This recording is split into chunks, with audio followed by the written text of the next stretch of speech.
আয়না ঘরে রেখে, আলোর ঘরে রেখে তোরা মনে করেছিল মুখের ফুৎকার দিয়ে আলেম উলামাদেরকে বাংলাদেশ থেকে তাড়াই দেব। আল্লাহর কসম করে বলি, দুইটা কথার বদৌলতে আল্লাহ এত বড় বেইজ্জতি করেছেন, পৃথিবীর কোনো জায়গায় লেডির এখন জায়গা নাই। আজও যারা ক্ষমতা পাওয়ার পর অহংকার করে বলেছিল দেশ আমার বাপের, আজকে দেশের 1 ইঞ্চি জায়গা তাদেরকে ছেড়ে দেওয়া হচ্ছে না। ইংরেজিতে কি মাস বলেন? আগস্ট মাস। জন্ম হওয়ার পর থেকে পর্যন্ত আগস্ট মাস আসলেই মোটামুটি একটা দুঃখ ভরাপন্ন মন আমরা দেখতে পাই। অথচ 2024 সাল আসার পর আল্লাহ রাব্বুল আলামিন এই মাসে যেন আর একটা সব জ্বালা যন্ত্রণা দূরীভূত করে দিয়ে আনন্দ উল্লাস করার একটা জায়গা আল্লাহ তাআলা দিয়েছেন।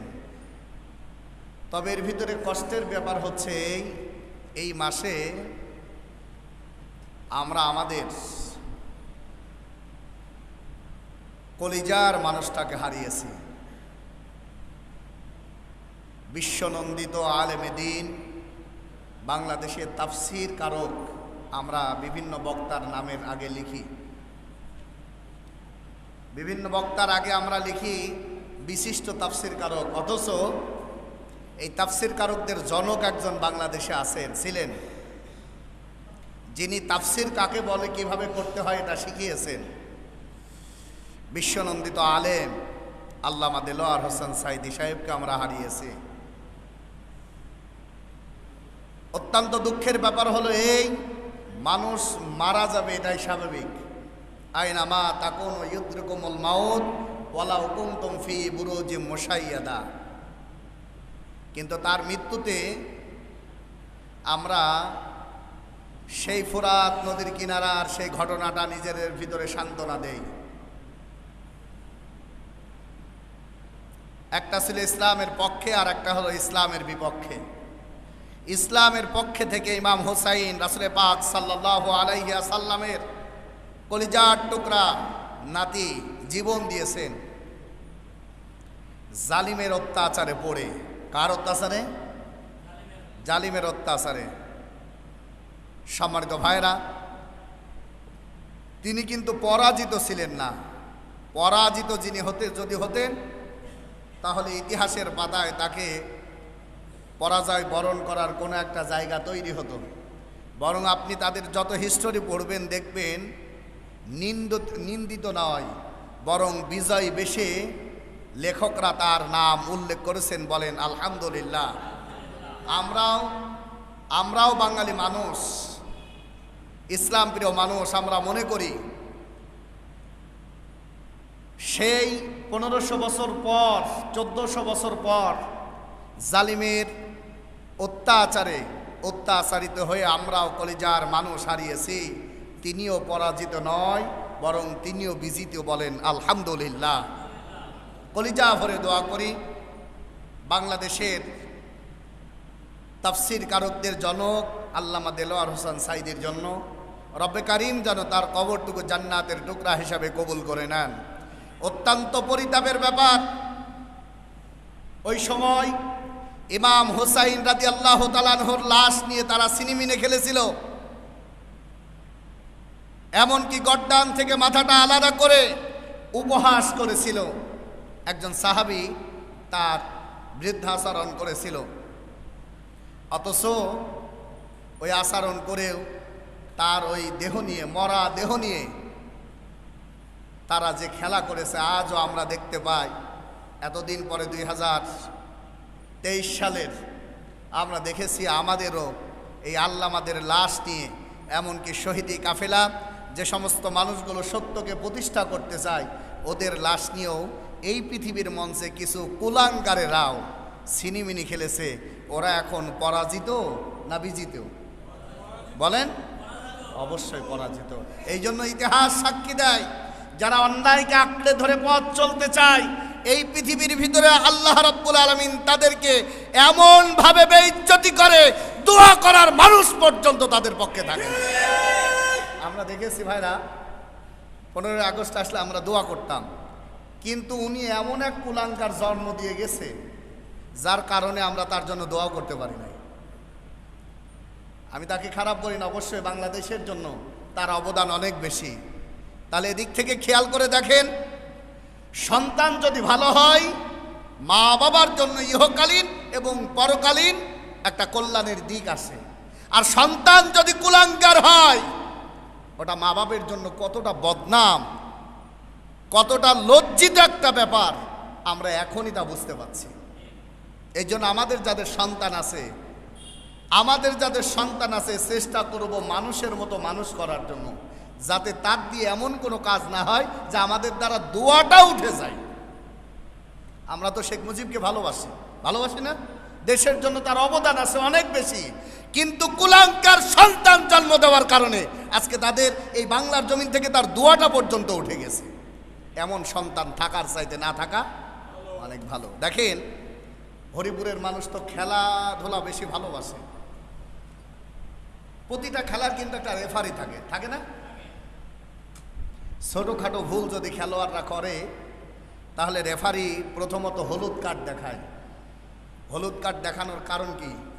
যাতে আপনার যে অপরাধ হয়েছে এটা মানুষের দৃষ্টিতে খারাপ, এই অপরাধটা দ্বিতীয়বার যদি হয়, তৃতীয়বার যদি হয়, চিন্তা করবেন না সে পাওয়ার আমার আছে। পকেটের ভিতর থেকে লাল কার্ড দেখায় তোমারে মাঠ থেকে বের করে দেওয়ার ক্ষমতা আমি রেফারির ভিতরে আছে। আমরা দেখেছি বিভিন্ন সময় যখন জালেমরা আমাদের উপরে তাদের ক্ষমতা চালায় দেয়, যখন অন্যায়ের পথ ধরে তারা অগ্রসর হয়, তখন আল্লাহ রাব্বুল আলামিন বিভিন্ন সময় হলুদ কার্ড দেখান। হলুদ কার্ড কি? প্রাকৃতিক দুর্যোগ, টর্নেডো, জলোচ্ছ্বাস, সাইক্লোন, এখন তো এসছে আইলানা, মর্জিনা, সকিনা, জরিনা, কত প্রকার প্রাকৃতিক দুর্যোগ আছে। এগুলো দিয়ে আল্লাহ রাব্বুল আলামিন একটার পর একটা সিগন্যাল দিচ্ছে বাংলাদেশের জালিমের বাচ্চারা থামো। অথচ থামার কোনো চিন্তা তাদের ভিতরে নাই। আছে? নাই। আল্লাহ রাব্বুল আলামিন বলছেন থামলি যখন নাই, এমনভাবে লাল কার্ড দেখাইছে একটা মুহূর্ত থাকার আর কোনো সুযোগ নাই। এই জন্য জুলুম করে যুগে যুগে যারা জুলুম করেছে আল্লাহ তাআলা তাদেরকে বেইজ্জতি করেছে। এখন শুধু সরকারকে ইন্ডিকেট করে না, আমরা যেখানে আছি ওখান থেকে জালিমের কাতারে আমাদের নামকে লিপিবদ্ধ করে নিয়েছে। কেউ জুলুম করে পারিবারিকভাবে, কেউ জুলুম করে ইউনিয়ন পরিষদে বসে, কেউ জুলুম করে থানায় বসে, কেউ বিভিন্ন এইভাবে এক একটা স্তরে বসে আমরা জুলুমের কাতারে নিজেকে আবদ্ধ করে নিয়েছি। সম্মানিত ভাইরা, এই জন্য জালিম যেখানে আছে ওই জায়গায় আল্লাহর রহমত আসার সম্ভাবনা খুবই কম। আল্লাহর কাছে দোয়া করি, রব্বে কারিম এই মাসটাকে আল্লাহ আমাদের বিজয়ের মাস তুমি দান করে দাও। এর বদৌলতে যেন রব্বে কারিম কোরআনের হক আইনগুলো বাংলার জমিনে প্রতিষ্ঠিত হয়, এই তৌফিক রব্বে কারিম দাও এবং আমরা যেন দেখতে পারি। আল্লাহ রাব্বুল আলামিন যেন কবুল করেন, আমরা বলে আমিন। সম্মানিত ভাইরা, আমি সূরাতুল আলে ইমরানের একটা আয়াতে কারিমা তেলাওয়াত করেছি। এর শানে এর বিস্তারিত অনেক বর্ণনা, যদি আমি ওদিকে যাব না, সময় খুব কম। আল্লাহ তাআলার কাছে দোয়া চাই এর থেকে যতটুকু কথা আমরা বলবো এবং শুনবো রব্বে কারিম যেন আমাদেরকে আমল করবার মতো তৌফিক দান করে দেন, আমরা বলে আমিন। সম্মানিত ভাইয়ের, আল্লাহ তাআলা বলছেন কুল, হে নবী আপনি বলেন, আল্লাহুম্মা মালিকাল মুলক তুতিল মুলকা, এই পৃথিবীর রাজত্ব সাম্রাজ্যের মালিক বলেন তো কে? সাম্রাজ্যের মালিক আল্লাহ রাব্বুল আলামিন। আল্লাহ তিনি বলছেন কুলিল্লাহুম্মা মালিকাল মুলক, হে নবী আপনি বলে দেন তামাম পৃথিবীর সাম্রাজ্যের মালিক একমাত্র আমি আল্লাহ, বলেন আলহামদুলিল্লাহ। আল্লাহ রাব্বুল আলামিন ডাক দিয়ে বলেন তুতিল মুলক, আমি আল্লাহ রাব্বুল আলামিন যাকে ইচ্ছা রাজ্য ক্ষমতা দান করি, আবার যার থেকে ইচ্ছা রাজত্ব ছিনিয়ে নেই। আল্লাহর গোলামেরা, এখন আমাদের চিন্তা হলো আমাদের এই লেডি ফিরাউনকে মনে হয় আল্লাহ নামাইছে। আল্লাহ এমনিতে নামায় না। এই দুনিয়ার ভিতরে যত নিকৃষ্ট মানুষ হোক না কেন, শোনে নাও, আল্লাহ বলেন শোনে নাও, জাহার আল ফাসাদু ফিল বাররি ওয়াল বাহর, এই জলশ্বাস স্থলভনে এবং জলহনে যা কিছু হয় শুনে নাও বান্দারা, এটা আল্লাহর দেওয়া নয়, বরং বিমা কাসাবাত আইদিন নাস, দুনিয়ার মানুষ তার হাত দিয়ে, তার যোগ্যতা দিয়ে, এখানে আইদি বলতে হাত বুঝিয়েছেন। মুফাসসিরগণ লিখেছেন, আল্লাহ রাব্বুল আলামিন বলেন, যে যেইটা দ্বারা যা উপার্জন করে আমি আল্লাহ তার প্রতিফল তাই দিয়ে থাকি। আল্লাহর গোলামেরা, আমরা যা এইগুলো পাই সবগুলো কিন্তু আমাদের দুই হাতের কামাই। আল্লাহর গোলামেরা, আমরা যা করব তার প্রতিদান আল্লাহর পক্ষ থেকে তাই আসবে।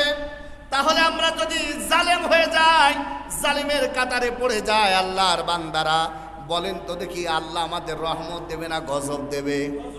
অবশ্যই গজব দেবে। আল্লাহর গোলামেরা, আল্লাহ রাব্বুল আলামিন ডাক দিয়ে বলেন, শুনে নাও, আমি আল্লাহ যার থেকে ইচ্ছা সম্মান দান করি, আবার যার ইচ্ছা সম্মান ছিনিয়ে নেই। তাহলে বলেন তো দেখি, সম্মান দেওয়ার মালিক একমাত্র আল্লাহ।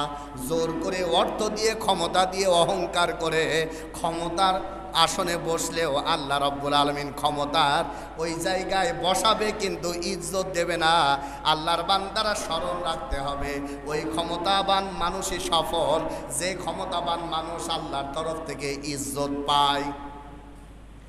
ইজ্জত দেওয়ার মালিক আল্লাহ রাব্বুল আলামিন, সম্মান দেওয়ার মালিক আল্লাহ রাব্বুল আলামিন। আমার আলোচনার আলোচ্য বিষয় হলো, ক্ষমতা আমরা পাই কিন্তু ধরে রাখতে পারি না, ইজ্জত আমরা পাই কিন্তু ইজ্জত ধরে রাখতে পারি না। কারণ কি? প্রতিটা মানুষকে আমরা হাদিস জানি আমার ভাইয়েরা, একজন মা তার সন্তানকে যতটুকু ভালোবাসে, রব্বে কারীম তার গুনাহগার বান্দাকে তার চাইতে কোটি কোটি গুণ বেশি ভালোবাসে। তাহলে ইজ্জত দেওয়ার মালিক যে আল্লাহ, ওই আল্লাহ আবার অপদস্থ করেন আল্লাহর বান্দারা। তার মানে ইজ্জত আনার পর, ইজ্জত থাকার পরে আমরা ইজ্জত রাখতে পারি না। তার কারণ মূলত 18টা আমি বের করেছি কোরআন এবং হাদিস দিয়ে। তার মানে আল্লাহর গোলামেরা, এর মূল আলোচনার আলোচ্য বিষয় হলো আল্লাহর গোলামেরা। মূল আলোচ্য বিষয় হলো, ক্ষমতা পাওয়ার পরেও, ইজ্জত পাওয়ার পরে, সম্মান পাওয়ার পরে ওটা নষ্ট হয় 10টা, মতান্তরে 18টা কারণে। কয়টা কারণে? আল্লাহ রাব্বুল আলামিন আমাদেরকে ক্ষমতা দিলেন, কিন্তু ক্ষমতা রাখতে পারি না। এটার কারণ আমি নিজে বের করেছি 18টা। আল্লাহর বান্দারা তুতিল মুলকা, এখান থেকে এরপরে ইজ্জত যাদেরকে আল্লাহ তাআলা দেন, ইজ্জত আসার পরেও আমরা দেখেছি আল্লাহর গোলামেরা ওই ইজ্জত যারা রাখতে পারে না, এর মূল কারণ কি? আমি যতটুকু বের করেছি আল্লাহর গোলামেরা, 1 নম্বরে হলো অহংকার। 1 নম্বরে কি?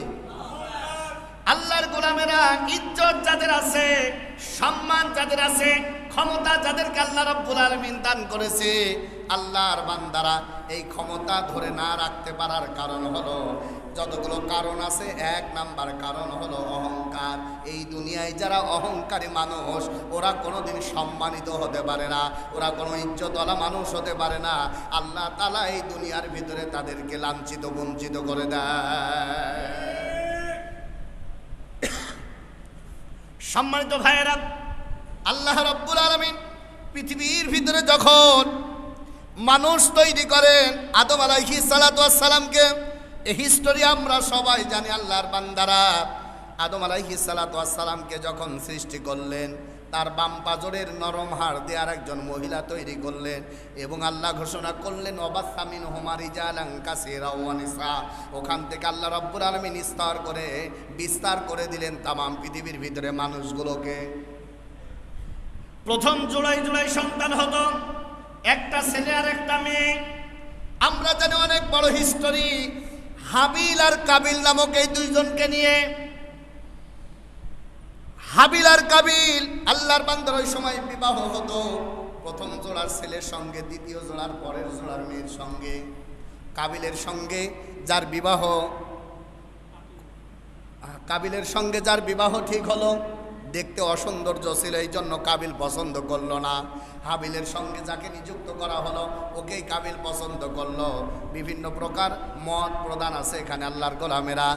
এরপরে আদম আলাইহিস সালাতু ওয়াস সালাম বললেন, এই দুনিয়ার ভিতরে যারা নবী, আল্লাহ পাক রব্বুল আলামিনের সহিফা এবং কিতাব আর আল্লাহর মতাদর্শ নিয়েই তারা চলে, এটাই তোমার জন্য নির্ধারিত। এইভাবে আমরা এই ঘটনা সবাই জানি। এরপরে কুরবানি করার বিষয় আসলো। ওই সময় কুরবানি হতো, আল্লাহ রাস্তায় যেগুলো কোরবানি করবে ওইটা উন্মুক্ত সাদিকা ময়দানে রেখে আসবে।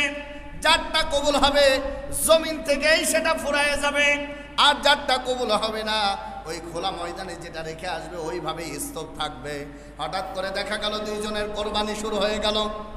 হাবিলের কোরবানি আর কাবিল এর কোরবানি এক জায়গায় করা হলো। কাবিলের কোরবানি আল্লাহ পাক রব্বুল আলামিনের দরগায় কবুল হলো না, এই জন্য যেখানে ছিল ওই জায়গায় রেখে গেল। আর হাবিলের কোরবানি কবুল হওয়ার কারণে যেখানে রাখছিল ওই জায়গা থেকে আল্লাহ রব্বুল আলামিন উঠাই নিয়েছিলেন। বলেন সুবহানাল্লাহ। এই সিস্টেম যদি এখন থাকতো, কোরবানির এই সিস্টেম যদি এখন আমাদের এই সময় থাকতো, তাহলে কারটা ঘুষের টাকা, কারটা ফাঁকিবাজি টাকা, আর কারটা 2 নাম্বারের টাকা সব কিন্তু লিস্ট হয়ে যেত। কথা বলছেন না কেন? অথচ আল্লাহ এই সিস্টেমটা জারি করে নাই। এই জন্য ঘরের উপরে বসে টাকার উপরে টাকা, অর্থাৎ সুদের উপরে সুদ, চক্রবৃদ্ধি হারে সুদ খায়ে নতুন জামা পরে ঈদগায় যায়। বাবা যে বড় গরু মেরে কোরবানি দেয়, কত উল্লাস করে। ওই কোরবানি সিস্টেম যদি এখন এই জামানায় থাকতো, তাহলে সব 2 নাম্বার মাল ধরা পড়ে যেত। কথা বলছেন না কেন? কোরবানি তো কম হয় না, এইটুকু মহল্লার ভিতরে 50-60টা, অথচ অধিক অংশ হইল কয় নাম্বার বলেন? ওই সময়কার সিস্টেম যদি চালু থাকতো তাহলে আমার মনে হয় গোশ সব পড়ে থাকতো, একটাও কবুল হতো না। আল্লাহর বান্দারা এই জন্য শোনে না, খালিস দিলে নেক নিয়তে যদি আল্লাহর জন্য কোরবানি না করেন, ওইটা শুধু গোশত খাওয়া হয়, ওইটা আল্লাহর দরগায় কবুল হওয়ার কোনো সম্ভাবনা নাই। এরপর আল্লাহর গোলামের আমরা জানি, মানুষ আর জিন, ইনসান আর জিন, এই 2 জাতিকে আল্লাহ রাব্বুল আলামিন হিসাব গ্রহণ করবেন। আল্লাহর গোলামেরা এর ভিতরে অহংকারী ছিল হলো ইবলিস। অহংকারীকে আল্লাহ রাব্বুল আলামিন বলেন, ওয়াইদ কুলনা লিল মালাইকাতি ইসজুদু লিআদামা ফাসাজাদু ইল্লা ইবলিস আবা ওয়াস্তাকবারা ওয়া কানা মিনাল কাফিরিন। আদম আলাইহিস সালাতু ওয়াস সালামকে আল্লাহ তৈরি করলেন, সবাইকে সেজদা করার কথা বললেন, সেজদা করলো সবাই, একমাত্র করলো না, নাম হলো ইবলিস। ইবলিস সেজদা করলো না। আল্লাহর গোলামের আল্লাহ বললেন ফাসাজাদু, তোমরা সেজদা করো, ইল্লা ইবলিস, একমাত্র সেজদা করলো না হলো ইবলিস। ইবলিস ওই সময় আল্লাহ পাক রব্বুল আলামিনকে ডাকতে বললেন, আল্লাহ তুমি যে সেজদা করার কথা বলো, উনজুর তাকায় দেখো, তুমি তো জানো আল্লাহ আমি হলাম আগুন দিয়ে তৈরি আর আদম হলো মাটি দিয়ে তৈরি। আল্লাহ তোমার কাছে আমার প্রশ্ন, বলো তো দেখি, মাটি যত উপর দিয়ে ফেলা হয় ওইটা পড়ে জমিনে, আর আগুন যেখানে জ্বালানো হয় ওইটা সব সময় যায় উপরে। আমি আগুন দিয়ে তৈরি আল্লাহ, আমি আদমের কাছে কেমনে মাথা নত করব? আল্লাহর গোলামেরা এই অহংকার করার কারণে ইবলিস বলেন তো দেখি হয়ে গেল কি? জাহান্নামী। কি হয়ে গেল? অবশ্যই জাহান্নামী। সম্মানিত ভাইয়েরা, এই জন্য যুগে যুগে যে বা যারা অহংকার করেছে, এই অহংকার করার কারণে তারা অপমানিত, লাঞ্ছিত, বঞ্চিত হয়েছে। অহংকার করো, অহংকারের পতন আল্লাহ যুগে যুগে বিভিন্ন কায়দায় এই জমিনের ভিতরে আল্লাহ রাব্বুল আলামিন দেখায় গিয়েছেন। এই জন্য ওখান থেকে শুরু করে যে যেখানে আছেন আল্লাহর বান্দারা, আমরা মানুষ 2-1 ফোঁটা নাপাক পানি দিয়ে আল্লাহ তাআলা আমাদেরকে তৈরি করেছেন। অহংকার দুনিয়ার অন্য কারোর সাজলেও অহংকার কিন্তু আমরা মানুষ জাতির সাজে না, একমাত্র অহংকার করতে পারে আল্লাহ। ওয়া আনাস রাদিয়াল্লাহু তাআলা, আনাস রাদিয়াল্লাহু তাআলা থেকে বর্ণিত, আল্লাহ পাক রব্বুল আলামিন বলেন হাদিসে কুদসির ভিতরে, রাসূল পাক সাল্লাল্লাহু আলাইহি ওয়াসাল্লাম বলেছে, ওইটার বিবৃতি দিয়েছেন সাহাবী হযরত আনাস। তিনি বলেন, শুনে নাও, আল্লাহ পাক রব্বুল আলামিন রাসূলকে শুনিয়েছে, অহংকার যে ব্যক্তি করবে ওই ব্যক্তি দুনিয়া এবং আখিরাতে অবশ্যই লাঞ্ছিত হবে, এর ভিতরে কোনো সন্দেহ নাই। আল্লাহ রাব্বুল আলামিন বলেন, অহংকার আমার চাদর। অহংকার কার চাদর? বলেন বলেন। অহংকার আমার চাদর। এই দুনিয়ায় যারা অহংকার করে ওরা যেন আল্লাহর চাদর নিয়ে টানাটানি করে। আল্লাহর বান্দারা এই জন্য নিজের দিকে তাকায় দেখো, কাইফা তাকফুরুনা বিল্লাহ ওয়া কুনতুম আমওয়াতান ফাআহইয়াকুম সুম্মা ইউমীতুকুম সুম্মা ইউহয়িকুম সুম্মা ইলাইহি তুরজাউন। মানুষ তোমরা কিভাবে অস্বীকার করো, কিভাবে অহংকার করো, কিভাবে নিজেকে দাম্ভিকতার রাস্তায় ঠেলে দাও। তোমরা কি চিন্তা করো না, সুম্মা ইউমীতুকুম সুম্মা ইউহয়িকুম, তোমরা ছিলে মৃত অবস্থায়, আল্লাহ তাআলা তোমাদেরকে নাপাক কয়েক ফোঁটা পানি দিয়ে তৈরি করেছে, আবার ওই আল্লাহ রব্বুল আলামিন তোমাদেরকে মৃত্যু দান করবেন। মৃত্যু দান করেই শেষ না, আবার আল্লাহ রব্বুল আলামিন তোমাদের জীবন দান করবেন। তুরজিউন, আবার আল্লাহর কাছেই তোমাকে আমাকে ফিরে যাওয়া লাগবে। সম্মানিত ভাইরা, এই জন্য আল্লাহ তাআলা বারবার কোরআনুল কারীমের ভিতরে প্রায় আমার জানার মধ্যে প্রায় 27 থেকে 28টা জায়গায় অহংকারীদের বিষয়ে আল্লাহ রাব্বুল আলামিন স্পষ্ট আকারে কোরআনুল কারীমের আয়াত নাজিল করে বলেন, দুনিয়ার মানুষ শুনে নাও, দুইটা কাজ। হযরত আনাস ইবনে মালিক রাদিয়াল্লাহু তাআলা আনহু থেকে বর্ণিত, তিরমিজি শরীফের 2য় খণ্ডের হাদিস। আল্লাহ পাক রব্বুল আলামিন এই জাতিকে ধ্বংসের মুখ থেকে ফিরানোর জন্য 4টা দেশ করেছেন। 1 নম্বরে ওরা যদি মুশরিক না হয়, 2 নম্বরে যদি ওরা অহংকারী না হয়, 3 নম্বরে যদি ওরা গীবতকারী না হয়, 4 নম্বরে যদি আত্মসমালোচনাকারী হয়। এই 4টা গুণ যদি কোনো মানুষের ভিতরে থাকে, আমি আল্লাহ দেশ এবং ওই জায়গা থেকে সব গজবগুলো উঠায় নেব, আর আমি আল্লাহ রব্বুল আলামিন রহমত নাজিল করব। বলেন সুবহানাল্লাহ। সম্মানিত ভাইয়েরা, একবার পৃথিবীর দিকে দৃষ্টিপাত করে দেখেন, এক একটা জায়গায় যে যেখানে অহংকার করেছে আল্লাহ তাকেই সেভাবেই পতন করেছেন। আমরা জানি আমার ভাইয়েরা, ইব্রাহিম আলাইহিস সালাম আমাদের জাতির পিতা ইব্রাহিম আলাইহিস সালাম দিনের দাওয়াত দিলেন, কত জ্বালা যন্ত্রণা, কত তীব্রতা জ্বালিয়েছেন। সূরা আনকাবুতের 3 নম্বর আয়াতে আছে, সূরা তাহার 2 নম্বর আয়াতে আছে, এভাবে অসংখ্য জায়গায় আছে আল্লাহর গোলামেরা। ইব্রাহিম আলাইহিস সালামকে আগুনে ফেলার পর নমরুদ চিন্তা করলো, আমার পাওয়ার, আমার ক্ষমতা বেশি না কম, কি করা যায়? বড় সিঁড়ি তৈরি করলেন। ইব্রাহিমকে তো আগুনে ফেলে মারতে পারলাম না। ইব্রাহিম আগুনের ভিতরে যেন আনন্দ করতেছে, খেলা করতেছে। এই দৃশ্য দেখার পর তিনি চিন্তা করলেন, ইব্রাহিমরে মারতে পারলাম না, ইব্রাহিমের আল্লাহরে এখন সাইজ করব, কি করা যায়? বড় সিঁড়ি তৈরি করলেন আল্লাহর বান্দারা। এরপরে তীর বা ধনুক দিয়ে যখন মারলেন, ঘটনা আমরা সবাই জানি। আল্লাহর গোলামেরা মারার পর আল্লাহ রাব্বুল আলামিন শয়তানি বাড়ানোর জন্য ফেরেশতাদের দিয়ে তীরের মাথার ভিতরে জান্নাতি মাছের রক্ত লাগাই দিলেন। ঘটনা আমাদের সবার জানা। ওইটা পাওয়ার পর আমার ভাইয়েরা সবাই যেন আনন্দ উল্লাস করে উঠলো। চিন্তা করলো, আমাদের আর দাবাইকে, আমাদের টার্গেট হলো 41 সাল। আল্লাহ বলছে, দাঁড়া, এমন অবস্থা তোরে করব 2 মিনিটও বাংলাদেশে থাকতে পারবি না। কত টার্গেট নেয় আল্লাহর গোলামের, এক একটা পর্যায়ে আসে আল্লাহ এক একটা শিক্ষা দান করে। আল্লাহ বলল, ফেরেশতারা একটু মাছের রক্ত লাগাই দে। ওই রক্ত পাওয়ার পর কি আনন্দ আর কি উল্লাস!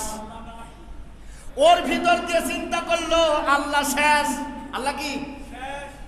ইব্রাহিম তোরে তো মারতে পারলাম না। শোনে নে, আজ জালেমের বাচ্চারা কিছু বড় বড় আলেম ওলামাদেরকে জেলখানার ভিতরে রেখে, এই জন্য অহংকার করো না। অহংকার পতনের মূল। অহংকার পতনের কি 1 নাম্বার কারণ হলো, যারা অহংকারী হয় আল্লাহ তাদেরকে বেইজ্জতি করে। নমরুদের যেভাবে করেছিল এখনো যারা আছে এদেরও ওইভাবেই যেন আল্লাহ পাক রব্বুল আলামিন বেইজ্জতি করতেছে। ওই আজ দেখার পরে লাল রক্ত দেখতেছে তীরের মাথায়, ওরে আর ঠেকাইকে আনন্দ উল্লাস শুরু করে দিল।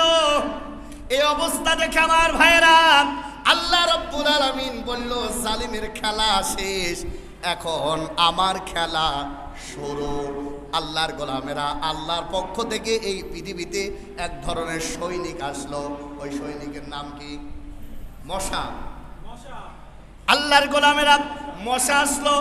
মশা আসার পরে হিস্টোরি বলা আমার উদ্দেশ্য না আমার ভাইয়েরা। মশা ঢুকলো কোথায় বলেন বলেন? এই মশাদেরকে যখন আদেশ করলো, তাফসীরের কিতাবে আসছে, তাফসীরে মুনিরে পড়েছি, তাফসীরে কাবিরে পড়েছি। ভাইয়েরা আমার, বলেন তো দেখি, এই রাস্তা দিয়ে যদি 100 জন জোরে জোরে দৌড়াতে দৌড়াতে যায়, একজন আর একজনের পায়ে লাগা স্বাভাবিক না অস্বাভাবিক বলেন? এই মশারা প্রতিযোগিতা লাগালো কে কোন ভাবে জালিমের বাচ্চা নমরুদকে সাইজ করতে পারে। কোন কিতাবে লিখছে জান্নাত থেকে আল্লাহ খুঁড়া করে পাঠাইছে, আবার কোন কিতাবে লিখছে আল্লাহ পাক রব্বুল আলামিন যখন পাঠাইছে এদের যে দৌড়, এদের যে গতি, এদের যে স্পিরিট, একজন আর একজনের সঙ্গে লেগে এক মশার ঠ্যাং ভাঙছিল। ঠ্যাং ভাঙার পরে আল্লাহর গোলামেরা ওই মশা প্রতিযোগিতা করে আগে ঢুকলো। কোন মশা? আল্লাহ 10টা 20টা মশা না, একটা ঠ্যাং ভাঙা মশা নমরুদের নাকের ভিতরে ঢোকায় দিল আল্লাহর বান্দারা। মাসেদা ছিল তার মেয়ে, মাসেদা বলতেছে, আব্বা এমন করোগা কি হলো? কয় কি জানি বুঝি না, মনে হয় রাজাকাররা ঢোল মারছে। তার কারণ যা হয় সব রাজাকার। আল্লাহ বলল, চিন্তা করিস না, ওই রাজাকারের শব্দ দিয়ে তোদেরকে এত বেইজ্জতি করব, চিন্তাও করতে পারবি না। তোর ডিবি, পুলিশ, আর্মি, বিজিবি কোনো ছাতায় কাজে আসবে না। আমরাও দেখেছি এক একটা শয়তান, এক একটা চিহ্নিত শয়তান, ওরাও মনে হইলো যে দেশ ওর বাপের, হোটেল খুলে বসছে। কথা বলছেন না কেন? তার ভিতরে অন্যতম শয়তান হলো ডিবির হারুন। আল্লাহর গোলামের একান্ত আপনজনের আমার, এখন কোথায় মামু? কোন জায়গায়? এখন তো আমাদের আল্লামা কণ্ঠ ছেড়ে বলেছিল এমন সময় আসবে পালানোর জন্য ইঁদুরের গর্ত খুঁজে পাবে না। আমরাও দেখতে পাচ্ছি ইঁদুরের গর্ত তারা এখন আশ্রয় জায়গা পাচ্ছে না। চিন্তা করো না, জালেম ধরা শুরু হয়ে গেছে। বড় জালেম, ছোট জালেম, মেজো জালেম একটাও ছাড় পাবে না। জাগ্রত হয়েছে আল্লাহর গোলামেরা, বাংলাদেশের যুবক সন্তানেরা। বলেন সুবহানাল্লাহ। বাংলাদেশে বড় বড় জালেম ধরা শুরু হয়ে গেছে। ছোট জালেম, বড় জালেম, মেজো জালেম, যে জালেমই হোক না কেন, সবগুলো এক জায়গায় করে দেশের সম্পদ তাদের কাছ থেকে আনা হবে ইনশাআল্লাহ। 84,000 কোটি টাকা, 84,000 কোটি টাকা ঋণ দেখে বুবু পালায় গেছে। অথচ আল্লাহর কি খেলা দেখেন, এক একটা শয়তান, এই হারুনের মতো শয়তানগুলোকে আল্লাহ বাংলাদেশে আটকায় রাখছে যাতে এদের কাছ থেকে নিয়ে ওগুলো পূজানো যায়। চিন্তা করে দেখছেন খেলা কার? নমরুদ বলছে, আল্লাহর গোলামেরা, মাসেদা ডাকতে বলে, বাবা এরম ঝাঁকি মারো কে, কি হয়েছে? কয় জানি না। তাড়াতাড়ি ডাক্তার ডাক, বিভিন্ন কমিটি তৈরি করলো। MBBS, FCBS, হাতুড়ি থেকে শুরু করে যত প্রকার ডাক্তার আছে আসলো। মেডিসিন লেখে কাজ হয় না। তার কারণ হলো ওই ন্যাংরা মশার কাজ হলো যখন লোকজন বেশি দেখে কিছুটা থামে যায়, আবার যখন দেখে উল্টা পাল্টা শুরু, আবার কামড় শুরু হয়ে যায়। কামড় যখন শুরু হয়ে যায় আর দাঁড়ানোর ক্ষমতা আছে? খালি উল্টা পাল্টা শুরু করে। আল্লাহর বান্দারা একান্ত আপনজনে আমরা দেখেছি, যদি কোনো মানুষের উপরে জিন ভর করে, জিন যদি ভর করে তাহলে হুজুর কবিরাজ দেখলে স্তর হয়ে যায়, যায় না? মানে আপনি বাড়িতে রাখবেন যে পাগলামি করবে, ওই হুজুরের কাছে বা যারা ঝাড়ায় তাদের কাছে গেলে আস্তে স্তর হয়ে যায়। তো এই মশার কাজ হলো এইটা, যখন ওরা এক জায়গায় হয়ে যায়, বিভিন্ন টিম এক জায়গায় হয়ে গঠন করে, তখন মশা আস্তে করে রেস্ট নেয়। কি করে? আবার যখন উল্টা পাল্টা শুরু হয়ে যায়, আবার কামড়। এত মেডিসিন দেয় বিদেশি থেকে শুরু করে, বিদেশ থেকে শুরু করে যত প্রকার মেডিসিন আছে দেয়, কিন্তু কাজ হয় না। হঠাৎ করে তার পাশেই ছিল একজন দাসী, ভিড়ের ভিতরে তোড়জোড় করতেছে, তার এক হাত মাথায় লেগেছে। মাথায় যখন ধাক্কা লেগেছে, নমরুদ বলে এই হলো মেডিসিন। এই কি ধাক্কা লাগার পর বলে এর চাইতে বড় মেডিসিন নাই। ও যখনই ধাক্কা দিয়েছে মশা স্টপ হয়ে গেছে। ধাক্কা মারতে মারতে আল্লাহর বান্দারা এমন পর্যায়ে শুধু ধাক্কায় খায়। এ ধাক্কা আর কতদিন দেবে বলেন? শেষ পর্যায়ে সব ডাক্তার এক জায়গায় হলো, সব মেডিসিন যেখানে ফেল, জুতা লিস্ট সেই জায়গায় সরো। চিন্তা করো না, এই জুতা চলবে ততদিন, কামড় থামবে না যতদিন। হাত দিয়ে ধাক্কা মারতে শেষ পর্যায়ে চিন্তা করলো, জালিম যারা, তাদের নিকটতম মানুষগুলো তাদের হাত থেকে রেহাই পায় না। আল্লাহর গোলামেরা হঠাৎ করে একটা একান্ত বিরাপঞ্জনে আমার একজন চিন্তা করলো, এতদিন যে জ্বালাইছিস আজকে তার প্রতিশোধ নেব। পায়ে ছিল খড়ম জুতা। তার কারণ আমার ভাইয়েরা, আন্দোলন যে যাই করুক না কেন, 5 তারিখে হরিপুরের আপামর জনসাধারণ সবাই ওর জ্বালায় অতিষ্ঠ হয়ে নামছে। নামার পর চিন্তা করছে, আর যাই হোক আমি একটু ঝাল তুলে নি। আল্লাহর গোলামেরা এরপর জুতা দিয়ে যখন মারছে বলছে এইটা হলো অ্যান্টিবায়োটিক ট্যাবলেট, এইটাতে জুতা মারা শুরু করে দিয়েছে। সর্বশেষ কাজ হয়ে গেছে। জালিমের বাচ্চা জুতা পিটা খেয়ে দুনিয়া থেকে বিদায় করছে। আজও যারা যুগে যুগে জালিমের কাতারে নিজেদের নাম লিপিবদ্ধ করতেছে, বাংলাদেশেও হাজার হাজার যুবকেরা জুতা নিয়ে রেডি আছে। শুধু লেডি আসতে দেরি, নমরুদের চাইতে জোরে হবে জুতার বাড়ি। অহংকার হলো পতনের মূল। যারা অহংকার করে যুগে যুগে আল্লাহ তাআলা তাদেরকে নিঃশেষ করে দিতে এতটুকু সময় নেয় না।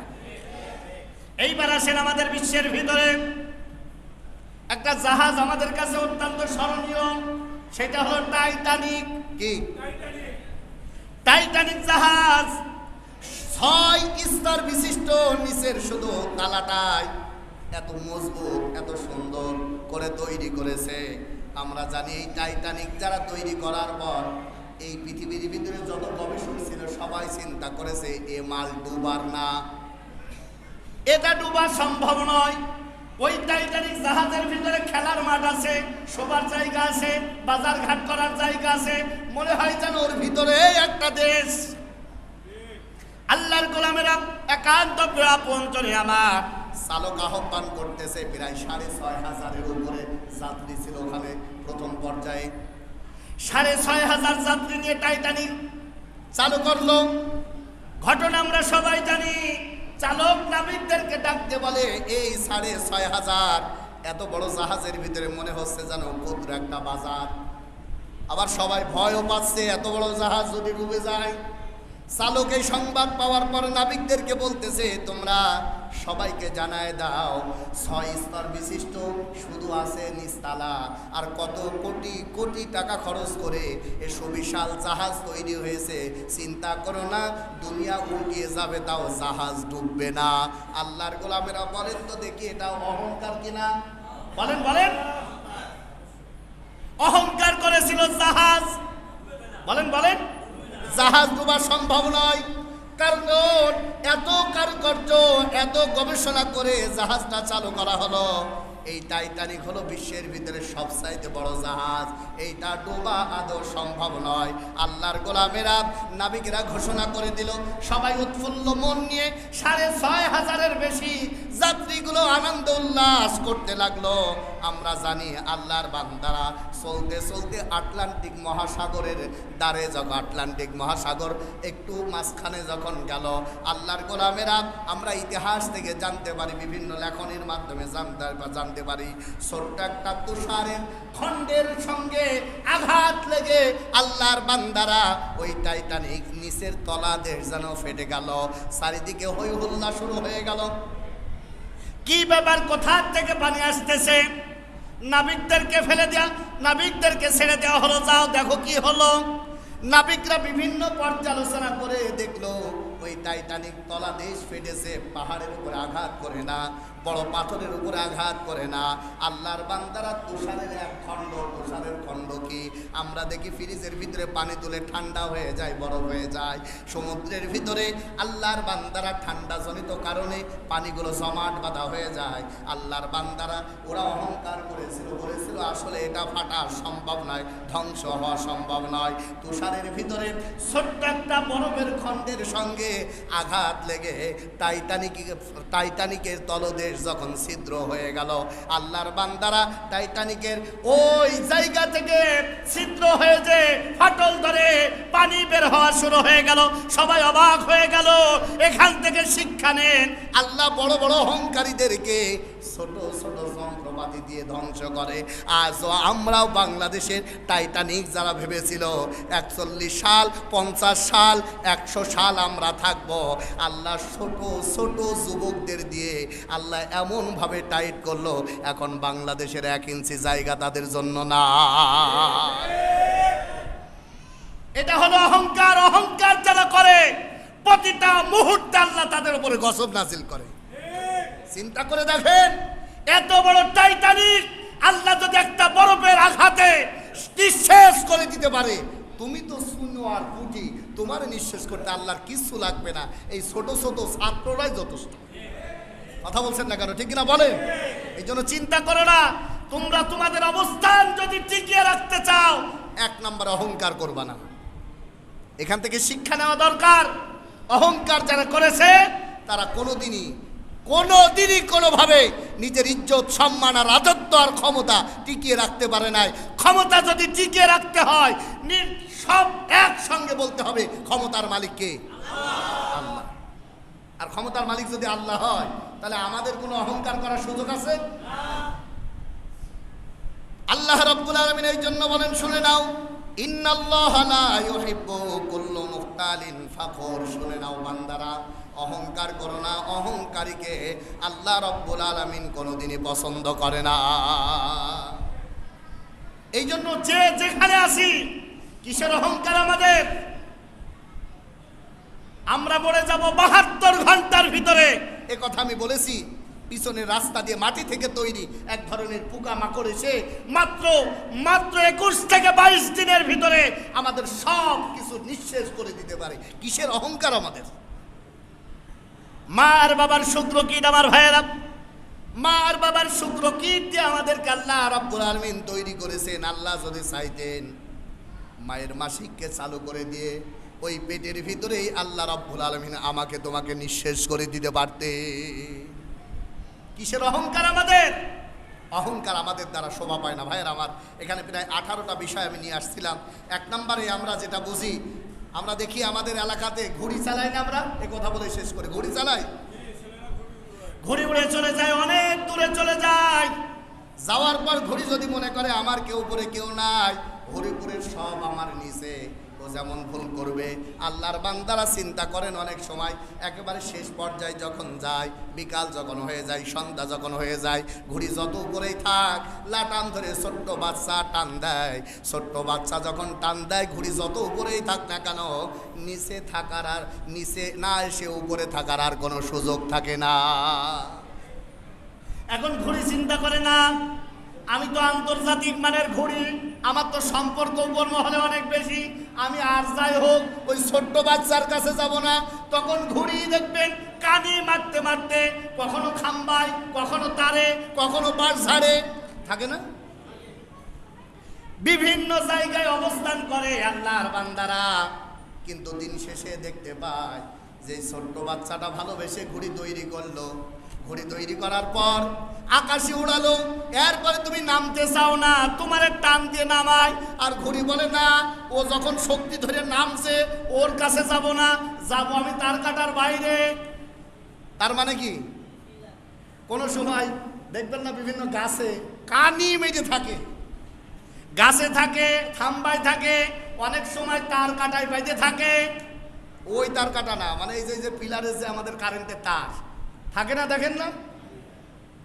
ছোট্ট বাচ্চা তখন আফসোস করে বলে, কত ভালোবাসা দিয়ে তোরে বানাইছিলাম, আর আমার সঙ্গে 2 নাম্বারই করলি। শুনে নে, তখন ওদের কাছে থাকে উল্কো কিংবা কাঠি লাঠি যাই বলেন, কিংবা কোঠা। এই কোঠা দিয়ে তখন খোঁচা মারে, নাকি বলেন? আল্লাহর গোলামেরা খোঁচা মেরে ওই গাছের থেকে নামায় আর বলে, শুনে রে, কারেন্টের তারেও জায়গা পাবি না, আমি তোরে নামায় নিয়ে আসবো। আজ যে ঘুড়ি পালিয়ে দাদার কাছে গেছে, বিভিন্ন কায়দায় খোঁচা দিয়ে কোটা আন্দোলনকারীরাই তাকে নামায়ে আনবে। চিন্তা করার কোনো সুযোগ নাই। অহংকারীর জায়গা পৃথিবীর ভিতরে আল্লাহ কোনোদিন দেয় না। কথা ঠিক কিনা জোরে বলেন? এখন ওখানে ওই জায়গায় তো ঠিক ঠিক বলতেছেন। আমার ব্যক্তিগত জীবন থেকে যত জায়গা আছে আমরা সাবধানে চলি, অহংকার যেন আমাদেরকে ধরতে না পারে। পারবো না ইনশাআল্লাহ? অনেকে সুযোগ পেয়ে গেছে, মনে হচ্ছে এখন আমাদের সময়, মনে করছে এখন আমাদের সময়। আনো ফাঁকা ভিড়, খাও দাও ফুর্তি করো, চিন্তা করো না।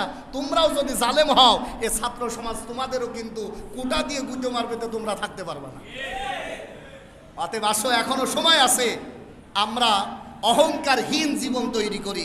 সম্মানিত ভাইয়েরা, আল্লাহ তাআলার কাছে আমরা এই আবেদন জানাই, রব্বে কারিম যেন আমাদেরকে হিংসা অহংকার থেকে মুক্ত করে দেন। আমি প্রায় 18টা পয়েন্ট তৈরি করেছিলাম। নিজের ইজ্জত, নিজের সম্মান, ক্ষমতা টিকিয়ে রাখতে পারে না, এর কারণ হলো 18টা। কয়টা বলেন তো? 1 নম্বরে বলেন, আমি এটা বলে শেষ করি। 1 নম্বরে অহংকার, 1 নম্বরে কি? 2 নম্বরে হিংসা, 3 নম্বরে আত্মতৃপ্তি, তার মানে আমি খাবো আর কারো দেবো না, আছে না বলেন তো? 4 নম্বরে লৌকিকতা, যা করবো লোক দেখানোর জন্য, কোনোটা দেশপ্রেম না। এরপরে 5 নম্বর সম্পদের লোভ, গাড়ি গাড়ি টাকা তৈরি করব, বিদেশে ফ্ল্যাট তৈরি করব, দেশের মানুষ খাক আর না খাক ওটা দেখার সময় আমার নাই। 5 নম্বরে মিথ্যার উপরে নিজেকে তৈরি করা। 6 নম্বরে জুলুমের অগ্রাসর তৈরি করা। 7 নম্বরে অনিয়ন্ত্রিত রাগ। রাগ বোঝেন তো, যে রাগ নিয়ন্ত্রণ করা যায় না। অনিয়ন্ত্রিত রাগ তার মানে হলো এটা মারো, ওটা ধরো, ওটা ওই দলের লোক।